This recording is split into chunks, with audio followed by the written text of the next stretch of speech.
broadcast for up to 8 hours. Wow. There we go. We'll have to get in some kind of endurance contest. Anyway, as far as I know, I think we're are live, which is really quite wonderful. And hello, everybody, and welcome to this. I've lost count as to how many webinars I've been doing, but this one is an extra special one, and we're so excited to be hosting this webinar with the wonderful Steve Winogradsky, who is an attorney out of Los Angeles. He has a great many years of experience in the business, and hopefully we will all together learn a bunch of stuff about the composer and lawyer relationship. So we have Steve Winogradsky over there. Yes, say hello. Afternoon, everybody. There he is. And then we also have another Steve, and that's Steve Wilder Blumenthal, who is my right arm, and he's also in Los Angeles. Hey everybody, how are we doing today? Hope everyone's having a good Friday so far. Yeah, and here I am in New York City, and Steve Blumenthal, who I will be calling Steve Blue throughout this webinar so as to avert confusion, will be reading the YouTube comments. So if you have any questions for our Steve Winogradsky, please write them in the comments section. We kindly ask that you try not to ask specific questions about specific situations, but rather we're trying to learn all together about this relationship between a lawyer and a composer. So I just wanted to say a few introductory things before we get started. One is that this, hopefully, we're shooting for this webinar to be shorter than the other ones, so it will be only 1 hour long. And other than that, I just need to tell you that if you want, please subscribe to my YouTube channel. If you like this video, like it. If you like the other ones, please like it. I have a Facebook fan page that I'm thoroughly ignoring. And as does everyone else, apparently. Yes. Yep. I keep on trying to delete it, and like they're fighting me, you know. And then this is not enough. Please, if you want to break into the film scoring world, it is possible, but you need to invest in yourself. It's always better to have someone like me or other people out there who actually do this kind of what I call film music consulting. So there are more webinars to come, and yeah, so without further ado, I'm going to do an official introduction about Steve Winogradsky. First of all, we have this book that is really quite wonderful. It's called Music Publishing, the Complete Guide, and it is chock full. Ooh, what have you got over there? Got the Kindle edition because it's on Kindle. And so it's brand. And for the right amount of money, I actually come to your house and read it. So. Oh. I mean, it's brand new. It's a less than a year old, and it's chock full of stuff that is truly incredible. And I personally am glad that I have it on hand, and so here is his book. Just wanted to say that, and also, yeah, I think that is it. I just also want to mention who exactly our Steve Winogradsky is. With over 30 years of experience as an attorney in the music industry, Steve Winogradsky is a partner in Winogradsky Sobel in Studio City, California, providing global media and music business affairs and legal support for composers, songwriters, music publishers, recording artists, and television, film, video, and multimedia producers. In addition to an entertainment law practice. Well, you're not going to read that whole thing, are you? For God's sake. Done. Okay. The company handles That'll take the whole hour. and licensing in all media for many production companies worldwide, administration of the publishing catalogs for a number of clients, and new media strategies and revenue modeling. I'm not going to ask you what that is. He is the author of this book that we were just talking about. And we're so happy, me and Steve Blue are so happy, and all of us are so happy to have you on board. Welcome. Nice. Thank you. Thanks for the invitation. Nice to be here. Hopefully we can have some good discussions and get out some good intel. Yeah, exactly. I have a few questions, and I'm sure that Steve will be, reading the questions through the comments on YouTube there. So, yes. Do you have anything to say? You might at first. Well, the only thing I want to say as a general comment is that, what we're going to talk about today are general music industry concepts and procedures. And even though I'm an attorney, this is not to be construed strictly as legal advice. I'm not your attorney.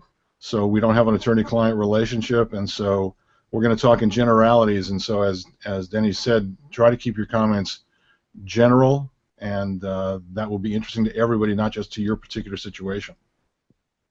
Very well said. I couldn't have said it better, regardless of the legal ramifications for you. I always say we want to help our fellow colleagues. So. Let me just throw a couple of questions and see where this goes then. The first question that I have is just an obvious one to me, for someone like me. When does a lawyer need to step in on behalf of a film composer? Well, I mean, that's really up to the film composer in many ways. I mean, my interpretation of that is whenever a composer was asked to sign a document that is going to convey rights or convey obligations by them or to them, it's important that the document be reviewed because these are complex documents with language that most composers don't get a chance to look at very often and often don't understand. And there's a lot of confusion. Sometimes the documents are drafted by attorneys, so it's important to have an attorney on your side, if you're the composer, to review it and let you know what you're signing. You could be signing away rights that you think you're getting. You could be signing away revenue streams that you think you're getting because you don't understand the document. And so even if it's a project, let's say it's a low-budget film that you're doing for free, just for the credit, it's usually worth an investment of money to have an attorney review it to make sure that you're not giving away things that you are getting. For example, quite often in a low-budget film, the composer gets to retain the ownership of the publishing and the music, but the contract may not say that. And so you may be giving away the thing that you bargained for if you don't understand the contract. So even though there may not be much money involved, it's worth an investment to have an attorney review these agreements.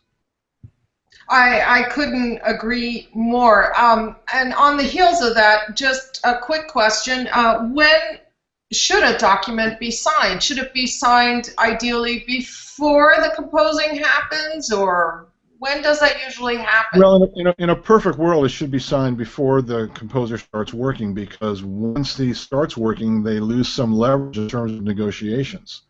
And they may be handing in music that the production company thinks they own, and if the deal goes bad for some reason, the production company still thinks they own it. And so certain rights may have been conveyed. So it's important to get the document signed as early as possible. That said, it's not always under the composer's control as to when the documents come out. I've had composers work on shows for major networks where the contract wasn't sent to me until after the show was already canceled. Wow! Which is a bad place to be. Yeah, that's a situation right there, I'd say. So they have no leverage then, correct? I mean, they have no leverage, and to be honest, there's no real incentive to get it signed and get you paid. The show's already gone. Wow.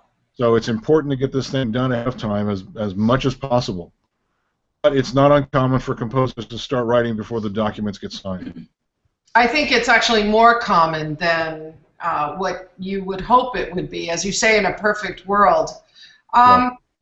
Now, in terms of this investment, in terms of the fee, do you charge, would a lawyer, not necessarily just you, but would a lawyer charge a flat fee for something like this, where, or would it be by the hour? So here's this project, I come to you, and would it be just, I know for wills, for example, it's a flat fee to just, write out a will, but.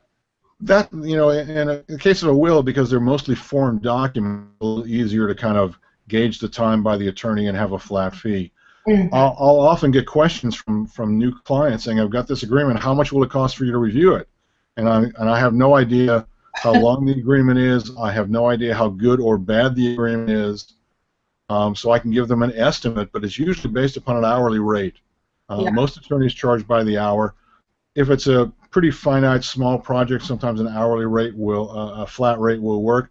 But to be honest, when there's a flat rate involved, one of two things happens. One, either I have to overcharge because I'm not sure how much time it's going to spend, or I charge a flat fee and the composer, the client, thinks they can question me over and over and over and over again. So again. it's just not a good thing, huh? No, it's not. It makes it not cost effective for me.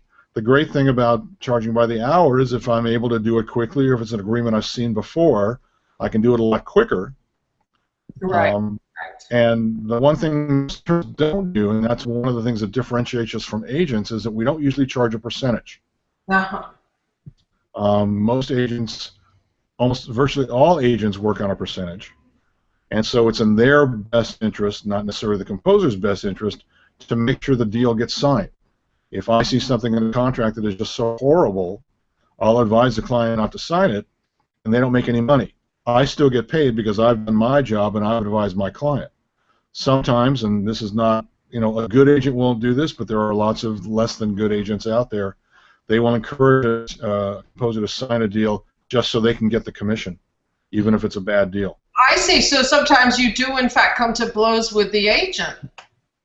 It does happen sometimes. I mean, a lot of my clients don't have agents, so they come to me to negotiate these deals for them, not just the paperwork, but sometimes to negotiate the actual deal terms and fees and compensation and things like that.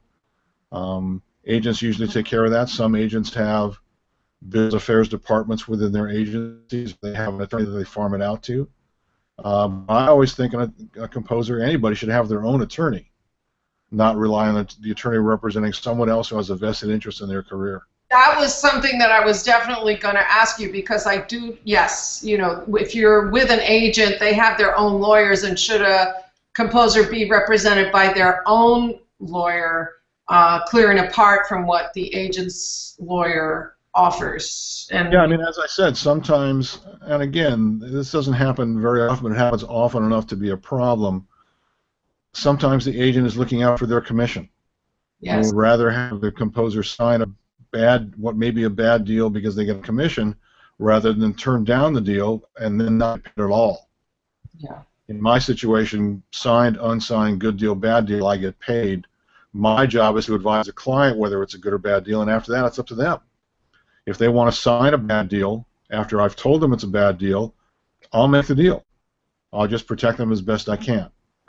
But I've had clients where I've said to them, this is something you should walk away from. I understand you want to do this, but this is a bad deal, and I recommend you walk away. Sometimes they do, sometimes they don't. And if they don't walk away, then my job is to get them the best deal I can out of a bad situation. Do you also offer a box of tissues, too? No, but I have a couch in my office that's often used for psychological counseling. So that's kind of a twofer. The other thing about when to contact an attorney is, and I get these calls all too often, I signed this contract 6 weeks ago, can you help me? Oops. Well, no, because you should have got in your time machine and went back 6 weeks and called me then. Yeah. If you signed a contract, I can look for loopholes, but there's no guarantee I can find one. And you may be stuck with a bad deal because you signed an agreement without advice of counsel. And more companies these days are putting a paragraph at the end of the composer agreement saying, dear composer, you've either had the advice of counsel or you've waived the advice of counsel, but in any event, you can't use that as an excuse for getting out of this agreement. I mean, that's a paraphrase of what the language actually says, but they will put you on notice that you can either have it reviewed by an attorney or you waive your right to have it reviewed by an attorney. And not having it reviewed does not allow you to get out of the contract. Yeah, that sounds very, very serious, and I'm glad that we're speaking to you in the hopes that maybe there's some people who are watching who will be forewarned, and it will save them a lot of strife in the future. That's the big hope. Save us all a lot of strife in the future. Yeah, yeah. Trying to get somebody out of a contract is much harder than getting them into a contract. It must be heartbreaking. I'm just thinking, wow, I wouldn't want to be, it's just terrible. I have a question that I don't know if it's even appropriate to ask it, but if there's a composer who's in the big time, do they have a lawyer who's on a retainer? Is there any situation where you would just be on a retainer kind of a thing? Not, and certainly not percentage, as you said, but There are times. I mean, most composers don't work enough to put an attorney on a full-time retainer, and usually the retainer are against some kind of billable. So hypothetically, you might have a client who puts an attorney on a retainer for $5,000 a month, but if they use more time than $5,000 a month, they pay the overage. mm-hmm, mm-hmm. So Yeah. it's the equivalent of an hourly. It just gives the attorney a little bit of security, and maybe the composer gets a slightly lower rate because he's paying the $5,000 up front or $10,000 or whatever it is. So this relationship with the composer and an attorney, is this usually considered to be an alliance that goes for the long haul, for a long period of time, for years to come? Is that usually what happens, or do people jump around from gig to gig, contract to contract, lawyer to lawyer? It works both ways, actually. It works both ways. I mean, I've had composer clients that I've had for 25 years. Sometimes I have clients who come to me for one contract and I never hear from them again. I don't know if they're still working or if they've gotten out of the business or they've got an agent or somebody else, but some of my clients have been with me for a long time, and you know, repeat business is good for everybody. I know what they want. They know how I work. So there's a certain comfort level there. You know, there are certain things that I already know that they're going to ask for in a contract, so we don't have to waste a lot of time in conversation. Also, if they're dealing with the same companies over and over, quite often we'll get a contract that looks very similar to the last contract we did, which means that I don't have to spend a lot of time reviewing it. I just kind of have to skim it and see if there's anything new. So that's always an advantage also. Right. No, there's clearly an advantage. Yeah, in keeping the team together, certainly. So that's good to know. Yeah. Well, you mentioned keeping a team together. I mean, I think that's really important. I mean, when I went into private practice, the first call I got was from a composer who I had hired when I was in-house at the production company. And he was putting a team together, and he was doing some work in sitcoms. And he had enough work that he was looking for someone to negotiate his deals. He had an office manager. He had a computer tech person. He had people who would orchestrate for him. Because he was busy enough that he needed all those people, and he realized the importance of having a team around him. And so I encourage that among my composer clients, that there is some kind of team if you've got one, and if you're able to keep one. Yeah, that's been my experience from what I see. People work for decades together, and they're kind of a family, and that it's actually quite nice. Yeah, it offers some stability. So here's a funny question. Is there any reason why you wouldn't want to be working with a particular composer? You as a well, as you know, as with any other type of humanity, some people are just idiots. And sometimes you don't find that out soon enough, and you work through them to a project, but then you decide you're not going to work with them again. I see. Yeah. You know, some composers feel the need to argue with me about certain points of the law. They argue with me about whether the fee is right, whether the working conditions are right, because that's something they know. But when they start arguing with me about what the law says or what the law should be, that tends to tick me off a little bit, because if they were lawyers, they wouldn't need me. They're hiring me for my expertise as they would any attorney. And start arguing with me over the law just seems kind of silly. That's right, when you start giving them operational advice, you know? Yeah. Yeah. Tell them snap pizzas are, out of style. So yeah, we were actually talking about this before we went on air about how the laws have changed and policies have changed and technology clearly has changed and people change. So do you have anything to say about all of this change? I mean, I don't even know it's difficult. Well, I mean, one of the big things going on right now is some of the major publishing companies are talking about leaving ASCAP and BMI. And if you're a composer who works for a production company represented by those companies, your relationship with ASCAP and BMI is going to change also, because the companies, and specifically the ones that have been mentioned in public, have been Sony and Universal. If they leave ASCAP and BMI, they'll be licensing your music directly for TV and radio and every place else music goes, which may be a benefit because they may be able to negotiate better deals than ASCAP and BMI have been able to do because they're bound by consent decrees and rate courts. But it does raise other issues about how you get paid, because there's no longer the middleman, the security blanket of knowing that ASCAP and BMI are going to pay you directly, and having a 100-year history in ASCAP's case and a 75-year history in BMI's case of fairly representing writers and publishers in this arena. So if Sony and Universal do decide to pull out of their performing rights organizations, and there are other companies who are considering that as well, it's going to significantly change the landscape of how composers earn money from television and radio and motion pictures. Because if Sony and Universal pull out, they have approximately 45 to 50% market share, which means ASCAP and BMI will have less negotiating power, and the license fees that they are able to negotiate with the broadcasters will go down considerably. So if you are not with ASCAP, if you're not with Sony and Universal and you remain with ASCAP and BMI, your royalties potentially could go down merely because ASCAP and BMI don't have the negotiating leverage they used to have.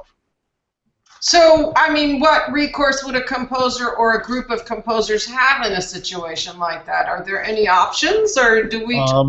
Almost none. Almost none, unfortunately. I mean, they are bound by if they're signed to a production company that uses Sony or Universal, then they're locked in, because it's the copyright owner, not the composer, who does these direct negotiations. And if they're not one of those companies and left with ASCAP and BMI, again, their production company, if they're signed, if it's a work for hire and the production company owns the music, their production company, again, controls what happens to their music. The production companies could decide to license the music directly themselves, or they could decide to go with one of the organizations, and people are, you can resign from ASCAP or BMI and go to CSAC or Irving Azoff's new company, Global Media Rights. But those things have issues as well. So it's a very interesting time these days to see what's going to happen over the next few months, because if Sony decides to leave ASCAP and BMI, they have to do it by the end of this year, or their agreement rolls over for another year. I see. That just leaves me speechless. I don't know what to say, Steve. Thanks. Well, good night, everybody. Holy moly. All right. Well, Steve Blue, do you have a question that you can pose, and so we can break this up a little bit? Because that's just like, woo. Yeah, okay. Well, I think everybody's intently listening, as am I, because we have no questions so far on that end. But let me think of a question for you. If you've got one, I've got other questions right here. So I don't think we've gotten to this part yet. Excuse me, if you hear the horn, right. So what's what have been some There's some music here. This is good. I'm sorry, there's just a car alarm went out outside our window. There we go. That's all right. I have fire engines. This is New York City, Yeah.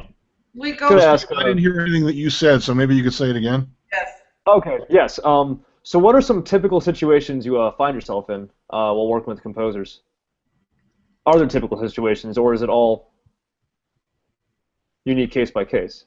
Well, I mean, there's some commonalities. Working conditions, how much music they have to deliver for how much money, what happens if there are rewrites, what happens to their royalty stream. A lot of composers don't really understand royalties at all, and production companies understand them even less. Sometimes a production company will think that because something is a work for hire and that they own the music, that the composer is not entitled to any performance royalties on the back end. Mm-hmm. And of course, that's by contract, not by law. There's no mention of the writer's share of income anywhere in the copyright law. So it has to be in the contract, and sometimes with smaller production companies, you don't see that language. There are also other sources of income the composers may not be aware of. There could be soundtrack income. There could be synchronization income if this piece of music gets licensed to another production.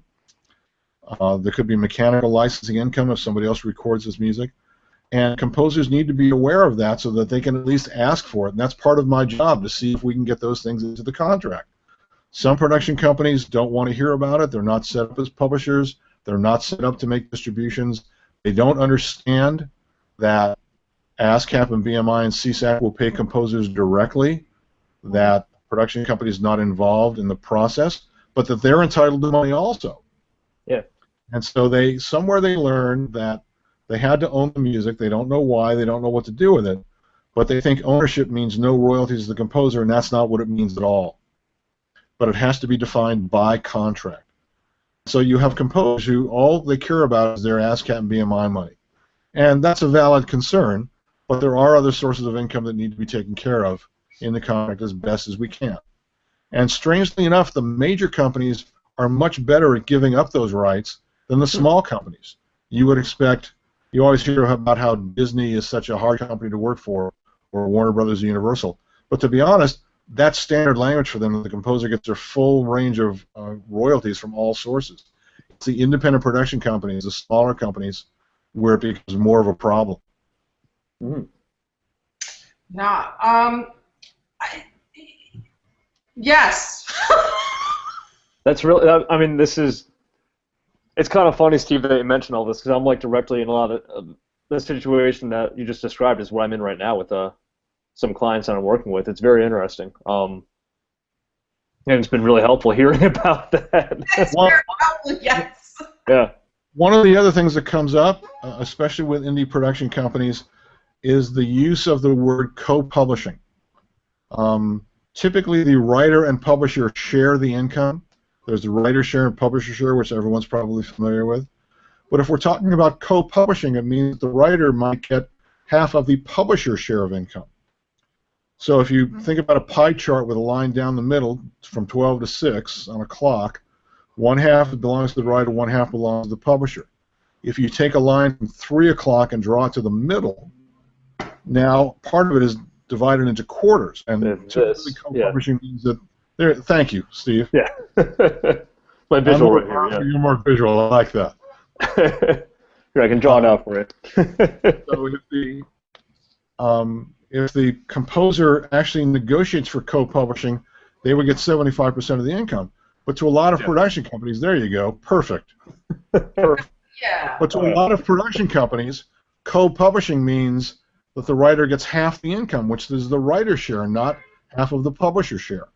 So you get confusion in a term that neither party really understands. Yes. Mm-hmm. So it seems to me that, and this would be obvious, that a composer who is starting out, who has worked very hard to get their career going, they're finally getting some gigs, and it would seem to me that they would be in dire need of a lawyer, more even than, well, it seems like everybody needs a lawyer, but someone... We'd like to think so. Yeah, of course, but someone who's starting out because they don't know the language and they don't understand these particulars, would a lawyer such as yourself be available to a starting composer, a composer starting out? Yeah, I get a lot of those. I mean, you know, I lecture a lot, I teach, I get composers come out of the USC film scoring program, or the CSUN film scoring program, or the UCLA film scoring program. Those are local universities here in Los Angeles. And I'll lecture at all those places, and some of them will contact me and say, I need some help. And you know, I try to help young composers when I can. I sometimes offer them a slightly discounted rate because I know that they're new. But it's important that they be represented by somebody. And if I'm the guy they call, I'm happy to help them.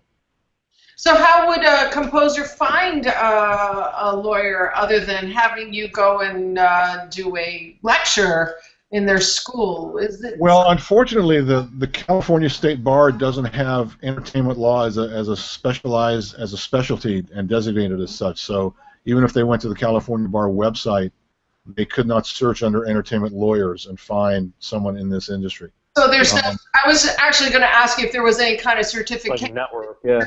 Yeah, certificate for a lawyer who specializes in film, but you're saying Not even in entertainment law, and it changes from state No. to state. No, there are a few specialties like family law or criminal law, but not entertainment is one of them. So the best way is to consult with your colleagues, or ask your instructors, or ask people that you know. There are numerous. There's an organization here in Los Angeles called the Society of Composers and Lyricists. Yes. Which is a great society, by the way. They are wonderful. Yes. You can contact them and see if they have a list for you. They will recommend people. Again, your colleagues and professors will know of people. If you know someone who's done a deal, they have a lawyer, and ask them how they like their lawyer. Yeah, and these composers, they don't necessarily have. Well, here's a question: since it changes from state to state, does the lawyer have to be practicing in California? Like, let's say somebody such as myself, I live in New York. Would I have to deal with a lawyer who is located in California? Well, I do. I have clients all over the country. In fact, some of them are all over the world. So, and I'm licensed only in California, so it's not really a problem. I can't walk into a courtroom in another state without some kind of special permission, but I can negotiate contracts anywhere. Well, I meant to say that the same thing would apply, I would think, for attorneys in most states, that as long as they are doing business in their state, they can practice. So they could protect somebody who's doing business with a company in California. I think that's what I was really trying to say. Yes, So absolutely. actually, you mentioned something about international clients, and I wanted to, I know this is a huge Pandora's box, but I just wanted to touch upon the question as to how different is it for people who are outside of the U.S.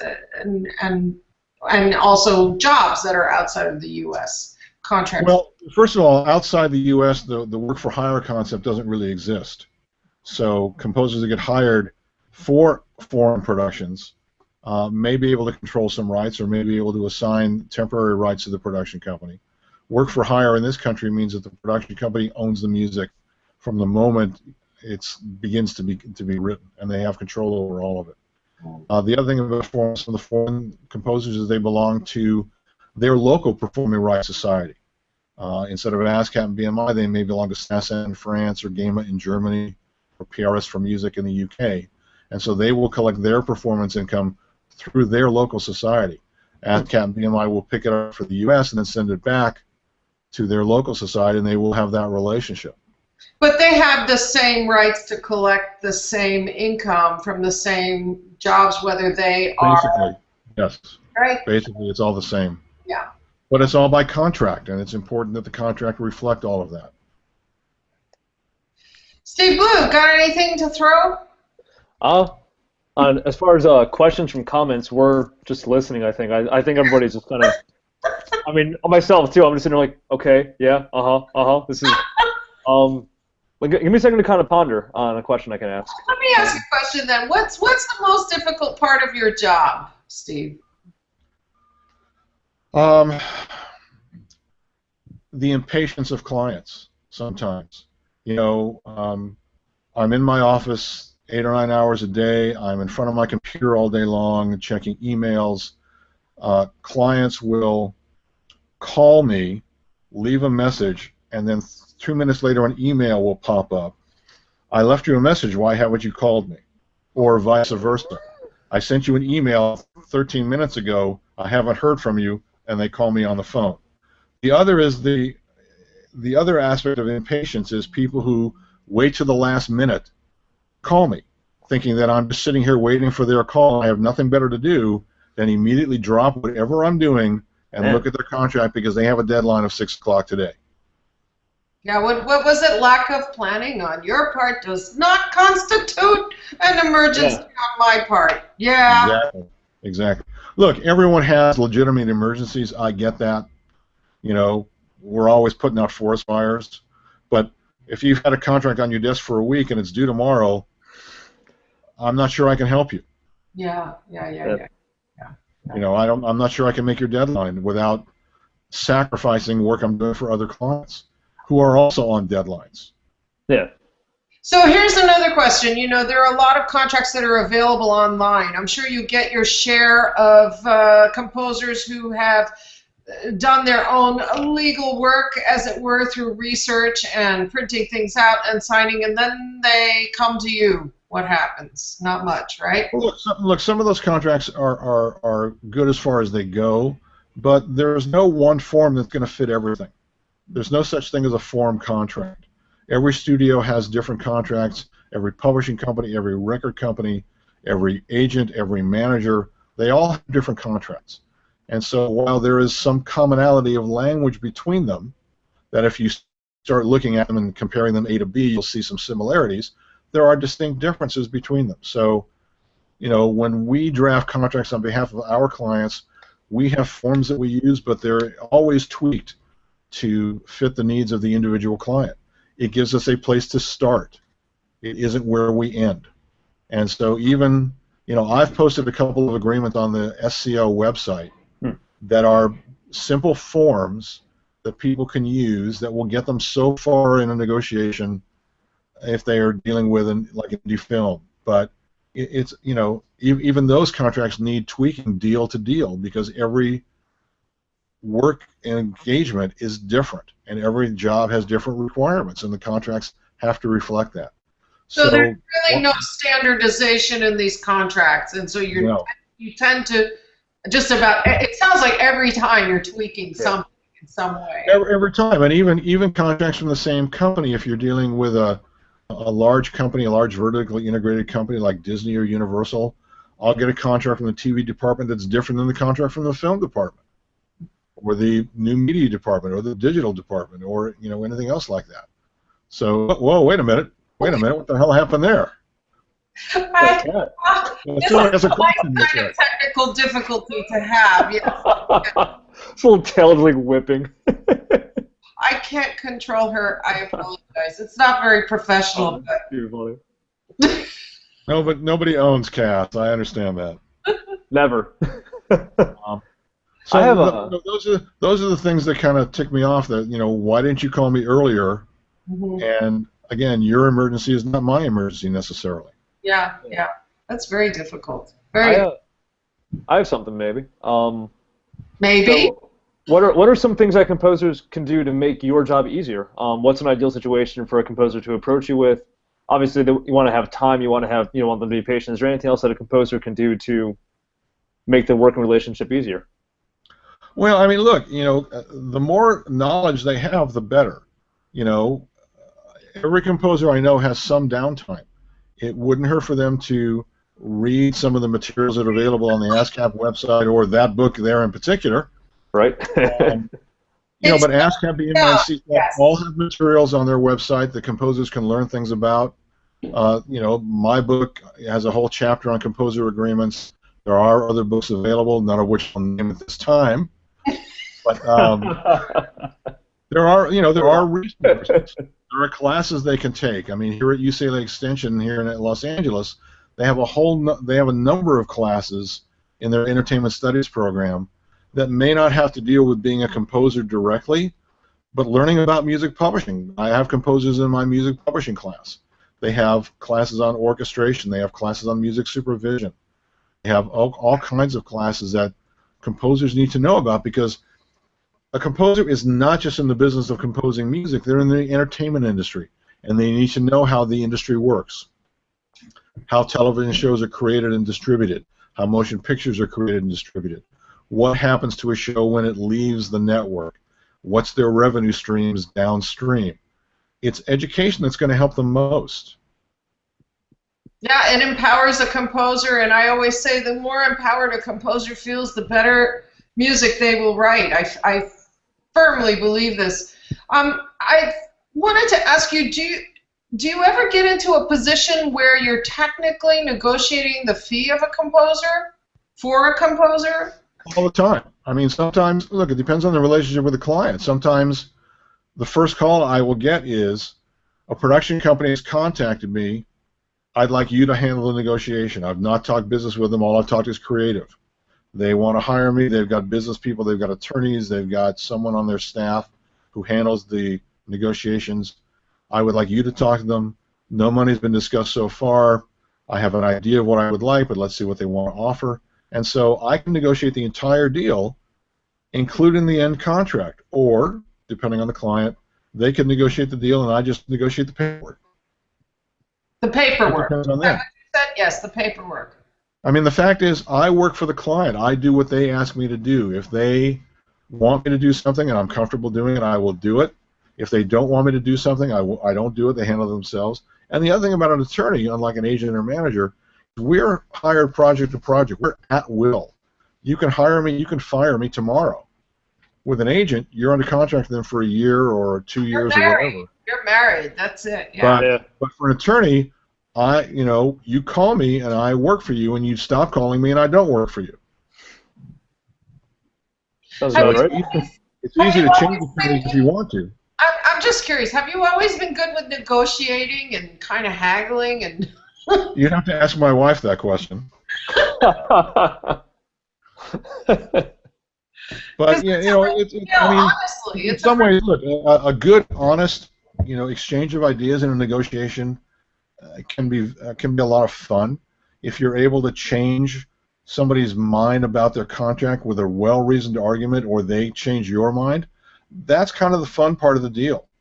Do I love reviewing contracts? Well, it's reading. It gets kind of boring after a while. But if there's something that I find where I can actually make a difference in a client and in their agreement, then that's the fun part.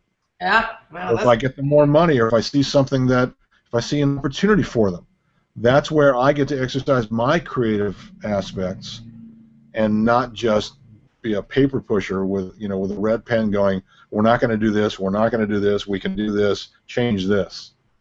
If I can actually add some value to the contract in some way, then I've done a good job.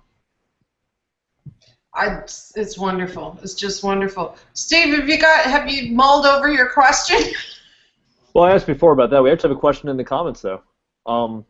This is from Pedro Martinez del Paso, and what he's asking is, so when film directors want a composer to make a cover or arrangement of an existing piece of music, or I guess work with an existing piece of music, how should the composer proceed with that as far as rights goes? And obviously there's public domain versus not, but let's assume that, I guess for the sake of argument, let's assume it's not public domain and that there's rights. What would the steps be to proceed? Well, if the director and the producer actually want a cover version, then it's their responsibility to negotiate with the publisher for the rights to be able to put that in their film. It's if not what they really want, though, yeah. not the composer's job to do that. Yeah. Either the production company has someone, or they'll hire a music supervisor, or a music clearance person, because that isn't what a composer does. Where this starts to get tricky, though, is when the producer comes and says, here's a piece of music that we like. I want you to create something that sounds like this piece of music, something that has the same flavor, maybe the same instrumentation. And it's that point where the composer needs to be very careful about how they compose and not get too close to the original song, because that's copyright infringement. If they get too close, if they copy the song or have too many similar elements, that's copyright infringement. And not only will the production company get sued, but the composer will get sued. And the composer agreement typically says that everything you give us is original and capable of copyright protection. And if it turns out not to be original, you will indemnify us. You will pay all of our legal costs if we get sued. So it's important that the composer really understand the difference between a cover version and a sound-alike. I mean, this is a whole can of worms with temp tracks for sure. Absolutely. Yeah. Absolutely. Directors get temp love, and they say, oh, God, we love that Springsteen guy, but we can't afford him. Give us something that sounds like Springsteen. And look, if you have an original composition with original melodies, original lyrics, and you find a singer that sounds like Springsteen, that's good. That's fine, because it's not a Bruce Springsteen recording. It's not a Bruce Springsteen composition. The trick is where they want you to get too close to the composition or lyrics, and you don't feel comfortable doing so. Sometimes it's not easy for composers to stand up and say, this is too close, I'm not comfortable. And I've had composers who have come to me in situations like that, and they say, I'm not comfortable doing this. They want me to get closer, closer, closer. And if the composer is smart and they call me in enough time, I will call the studio executives or their lawyers and say, this is too close. You guys want too much. So I want to amend our contract where it says that not only do I not want that everything is original and I will not indemnify you, but you will indemnify me if there's a lawsuit. What does indemnify mean? It means that I'm responsible for all the legal costs and damages if there's a victory by the allegedly infringing song. So I'm responsible for their damages if the other song wins a lawsuit. So not only do I not want to pay the indemnification, I want them to indemnify me so that I'm not being sued by the composer and publisher of the other song. And invariably what will happen is that the business people will freak out and call the director and say, stop doing that. The composer's going to get as close as he's comfortable, and you're going to have to live with that. That's an amazing set of events that you're spelling out. And also, I never realized up until now that a composer could be liable for doing what a director is expecting them to do sometimes, which is to compose a piece of music that's really close to a temp track that they're married to. Yeah, because again, the composer, under his contract with the production company, says everything is original. Well, if they're being sued, clearly it's not original, or allegedly it's not original, and the composition owner and writer will sue the production company and the composer for infringing their copyright. And it's also, I would imagine it would be easier for a composer to say, you know, I can't do this, and it's not just strictly based on the artistic decision, but also based on the fact that they would get into legal trouble, and that would be, you know. Well, but the composer has to be strong enough to say that, and not kowtow to the director and say, well, look, if you can't do it, we'll find someone else to work on this project. I think, Steve, everybody wants a piece of you. I'm thinking that would be the solution right there. Yeah, I mean, it's tough. Composers have to stand up for themselves, and some composers are so insecure in the job that they get or their own abilities that they don't do that. Even with their success, then. Yeah, that's remarkable. Yeah. Yeah, Steve Blue, you got any other questions there? In the comments, we don't have any other questions, but. Any comments maybe you can read out? I don't know. Anything that anybody says? Yeah, we have. Well, a lot of people were just really amazed as how helpful this has been for a lot of them. This has been a very helpful webinar. I know for me, I've gotten a lot out of this. Well, that's Steve Winogradsky for you, though. Yeah, seriously. The thing, you know. I'm just doing what I do. And a great way to do, definitely. And we're so appreciative of it. Yeah. Really, really, really. Happy to do it. Thank you. Thank you. So, any comments, anything? We have one person from Stephen Letton is just mentioning that legal documents must be as unique as we think our own music is, which I definitely agree with. I mean, what I have is kind of like a template I go off of, and then I mold it to each, deal that I have to make and that kind of stuff. And I think it's definitely important to do that, not just have like the uniform, like here's my standard agreement. It's okay, I'm starting here and I got to build it and go off of that. I'm somehow wanting to explain the issue of expense. Clearly, it is worth you're worth your weight in gold, and I'm just thinking that a lot of people spend a lot of money that they may or may not have on their equipment, and yet this is probably the biggest bang for their buck that they can get for you to be on their side and to make sure that they feel supported and that they're protected in some ways. Look, in some ways, paying an attorney is cheap insurance. You have $75,000 worth of gear in your apartment that you insure to protect your equipment. What about protecting your rights and protecting your career? How much is that worth to you? And I think that's something that a lot of people just don't understand. They go, I'm not making any money on this project. How can I afford an attorney? Well, I mean, I can't speak for all attorneys. I know here at our office we accept PayPal, which means you can put it on your credit card. At that point, it's between you and Citibank. Yeah, but it also that sounds a little cavalier, but I mean that's the reality. That's the reality. I mean that's the reality. Yeah. And what I always say is, boy, be grateful that you're not a violinist, because I mean the expense of a violin or any stringed instrument these days is just incredible. Oh, yeah. It's a mortgage on a house, basically. Yeah. And I mean, like a new bassoon is a car. It's just an unexpected expense that people don't think that they need, but they clearly do need, and they should start charging more and sticking up for themselves a little bit more and stop being free. Absolutely. Yeah, yeah. I mean, it's a self-investment thing, you know? Yeah, yeah. Well, I mean, Steve Blue, if there are no other questions or comments, I mean, maybe we can wait a minute, but I'm going to wind this talk down unless somebody asks something. There's always a delay between the broadcast and reality, so I'm going to wait for a little bit before we close, but this has just been wonderful. Let me just go and check also the questions that I happen to have. Yeah. I'm just looking, I'm just glancing, but pretty much every question that I had was answered. We're a full-service company here, huh? A full-service company. We answer all the questions for all things. That sounds just wonderful. Oh, goodness. So, well, when should a composer reach out to start a professional relationship with a lawyer? How's that for a good one? Again, you know, as early as possible. As soon as they're presented with a job or presented with a piece of paper, clearly that's the time to do it. I mean, you know, or even before they see the piece of paper, lest they start composing, you know, without that contract. Yeah.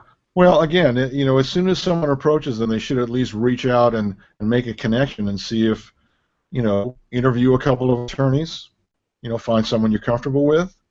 Most attorneys will give a short consultation for free, just to get to know you type thing, answer a few questions.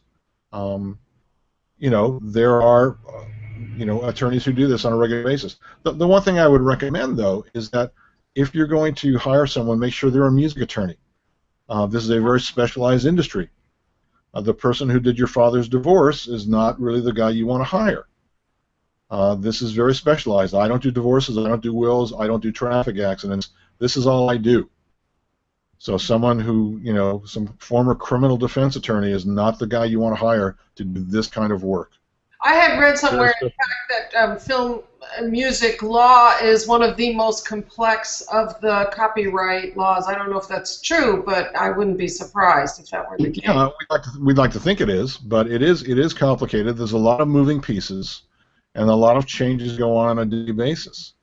Yeah. So you need to find someone who's, you know, current, who, you know, attends seminars, who understands all the complexities that are changing. I mean, this thing we talked about earlier with ASCAP and BMI losing some major publishers, if you're not in this industry, you wouldn't even know that was happening. And a lot of people in the industry don't know what's happening. Yeah. And nobody knows what the results are going to be because it hasn't happened yet. But it could have some serious ramifications for composers as well as just songwriters. You know, if you're a songwriter that's signed to Sony and they've given you an advance, and your advance is unrecouped, in other words, you haven't earned back the money, you got your money from ASCAP, directly from ASCAP. If it goes to Sony, are they going to use it to recoup your writer advance so you don't see your performance income? Nobody knows the answer to that yet. No, that could be disastrous. That's just crazy. I hope it all works out for everybody.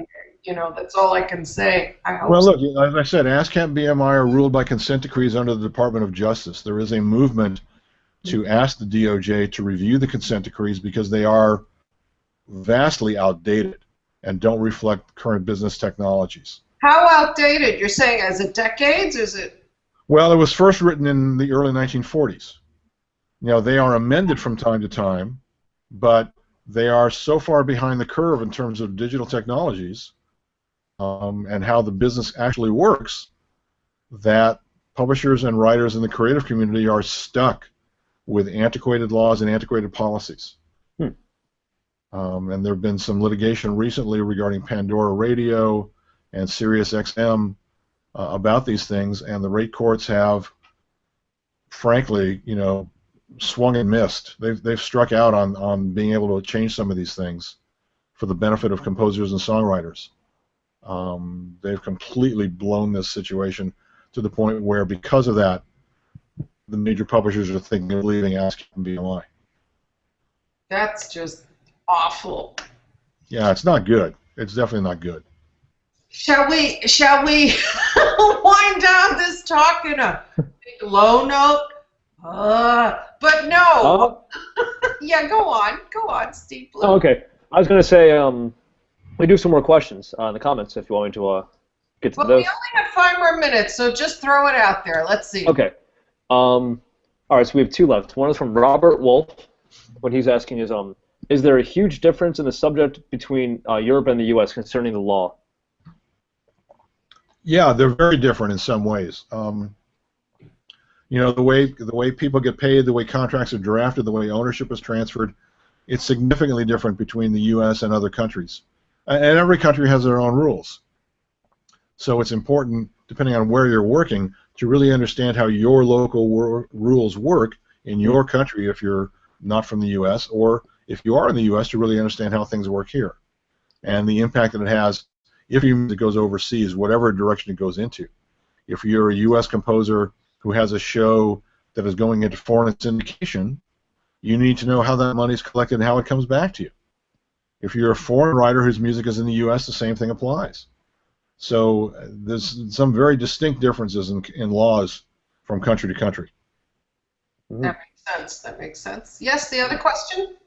The other question is from Steve H., and he's asking, could you touch on licensing in the realm of music for movie advertising?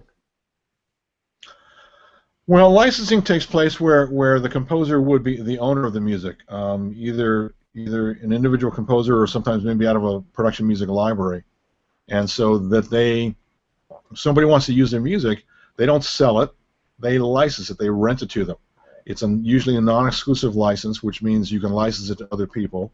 There's a fee charged based upon the type of exploitation that's being used. And music for film trailers can be a very lucrative aspect, not only for traditional music composers, but people who do sound design. You know, you only have to watch music trailers to know there's a lot of audio elements. There's dialogue, there's music, there's sound effects that all come crashing in together, especially for a big action movie. And so it's not uncommon for a lot of production music libraries to offer music for movie trailer TV promos, and can be a significant source of income if you own the music, because you get the sync fee, and if it gets public performance income, you get both writer and publisher share of income from your performing rights organization. So it can be significant if managed properly. If managed properly. That's the key. A big if. That's a huge if. That's a huge if, but clearly incredibly important to do, you know? Now. Yeah, because sometimes it's not, you know, sometimes it doesn't even matter how good a composer you are. If you're not hitting the marks that people want you to hit, or you're not conducting business in the way people expect business to be conducted, they're not going to use your music. It could be brilliant, it could be beautiful, it could be the best music ever. But if you don't know how to conduct business, people are not going to want to deal with you. So even if you let's say a composer is very talented, but they are not handling the legal end, the business end of their career properly, that could be a deal breaker, is what you're saying. It could be. I mean, the simplest example is not understanding the marketplace and asking for way too much money. If you ask for way too much money, your music's not going to be used, and people will say, oh, we'd like to use this guy's music, it's good, but we know he charges too much, so we're not even going to bother calling him. Right? So, you know, or someone is difficult to deal with or has strange licensing terms that people won't agree to.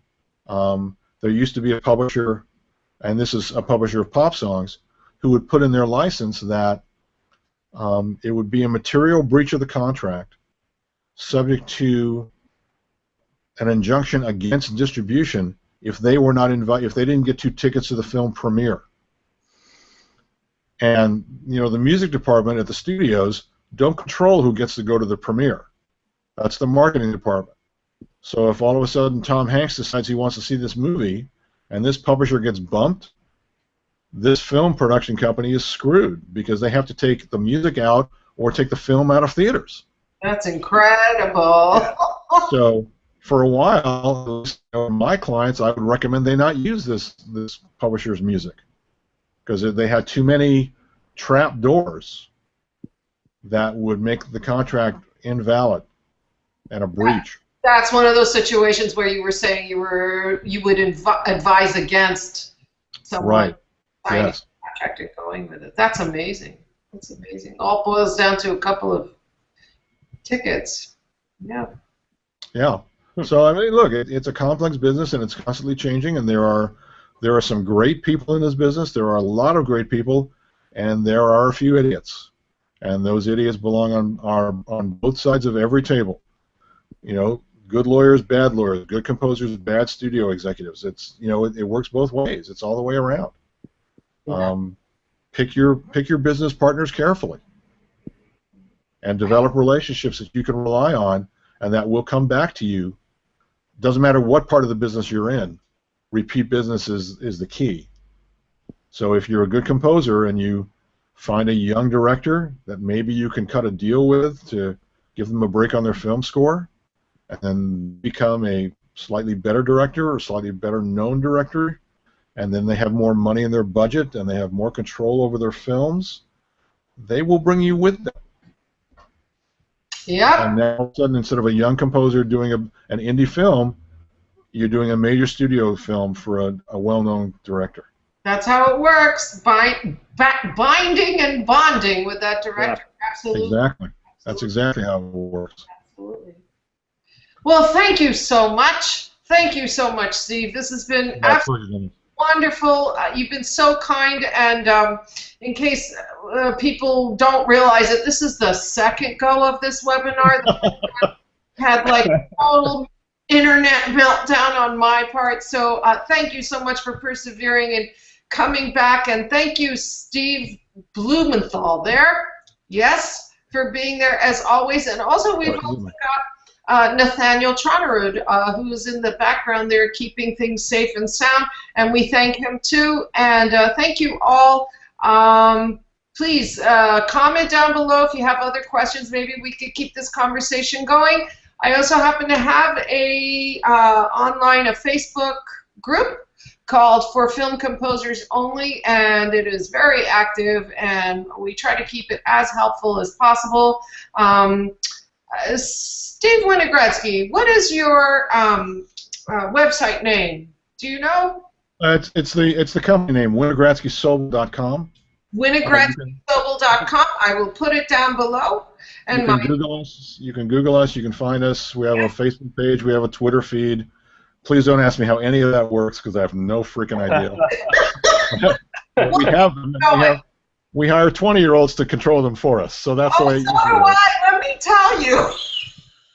That's how it goes. And we'll get you hooked up online with the group, and I'll send the links and everything so everybody will know. And you know, for anybody who's interested in buying the textbook, it's available on Amazon or Barnes & Noble or iTunes. I will also post the link, and so people will. It's really great. It's really great. You know, it's good. It's in physical and an e-version. Oh yeah. Whatever your preference is. Come on, Steve, hold it up. Right there. There you go. You know, whatever your preference, it's available. You know, I think it's a pretty cool book. It's a good resource, and I'm getting really good feedback on it. Yeah. So I appreciate the comments people have made about the book. You know, for being a composer, it's never good to be a lamb. However, it makes you feel empowered. You know, information, knowledge is power. So that's the thing. Absolutely. Knowledge is power.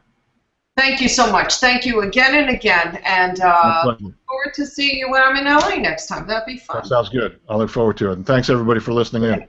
See you, everybody. Thank you. Thank you. Bye.